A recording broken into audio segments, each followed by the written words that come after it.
Welcome back to Welsh Miniature Ball Gamer, and today we're going to have a look at what I got kitbashed with the gnolls frostgrave miniatures that I reviewed previously in the month. So some of these have not been finished yet, as you can tell by this guy. He's still got his undercoat on, so yeah, he hasn't been finished. But he's got the usual gnolls body and head, but he's got the Ghost Archipelago natives' arms, and they look like they fit perfectly well. That's the one good point of the gnolls kit having very normal, bland arms, if you will. They do fit to normal humanoid bland arms of any other kit.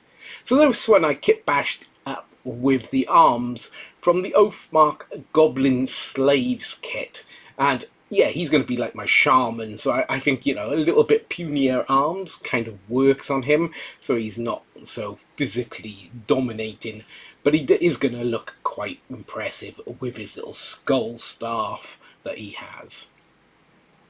So this guy has got the arms of the Frostgrave Barbarians kit, and as you can see, they're a bit more beefy on him, making him look considerably tougher than the others.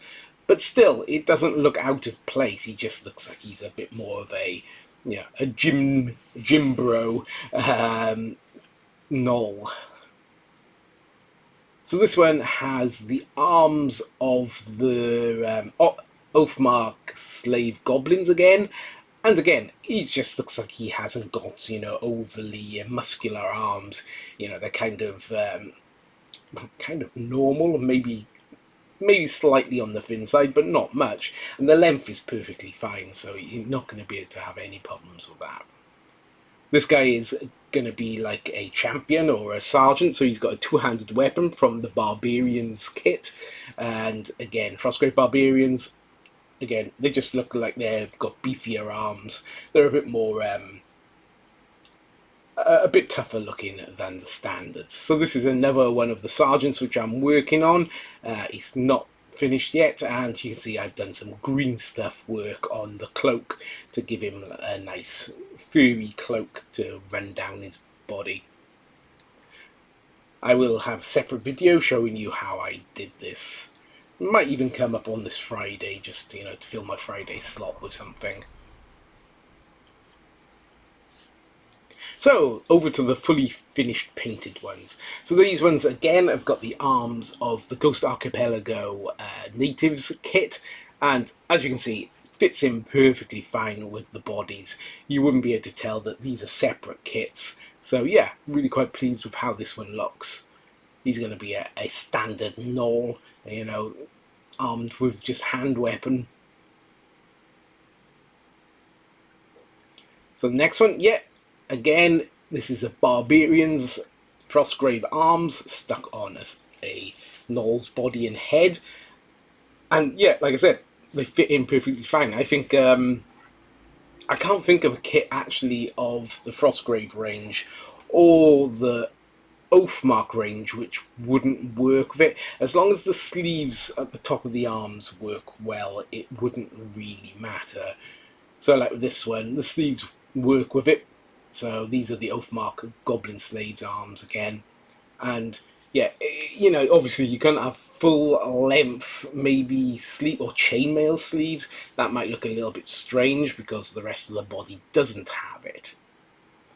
Now this guy, actually, I don't know why I put this guy here. He is a standard built Frostgrave gnoll, but I will use him actually to compare him to another gnoll coming up soon. So this one has the Barbarian's arms again, but this one's a bowman, so you can see whichever arms you use from those kits, they will fit perfectly fine to the bodies of the gnolls. And I do think the paint jobs are fairly decent. They aren't great, but then again, you know, I wasn't going for great, I'm going for tabletop. So these have got Renedra bases, which I will be reviewing in the coming video. But I've also done some green stuff work on the back of the head, so where this mane is. So the one thing I wasn't that keen about the base models were that they have this sort of dip, as you can see, which really I didn't like very much, so I was going to use green stuff to give them more of a fuller neck and hide the join between the knuckle and the divot of the head. And I think it worked quite well, actually. It does look better. Whether it's worth the effort, I don't know. But yeah, I've done it to a few of them, so this one as well has got, again, the green stuff mane, if you will, or neck, disguised into the body a bit more. So I will, like I said, I'll be putting up a video of the green stuff work that I did on Friday, so that you can see how I did it, just in case you are interested in that video and how to work green stuff, etc. Not that I am an expert on green stuff, but I can use it, or milliput in my case, but it's the same stuff, basically. It's just, well, I'm not going to say it's the same stuff because people will get all angry about it, but it basically does the same job. There you go, I'll put it that way. So these are the two same miniatures, just the one has got his milliput mane and the other one has got the standard neck.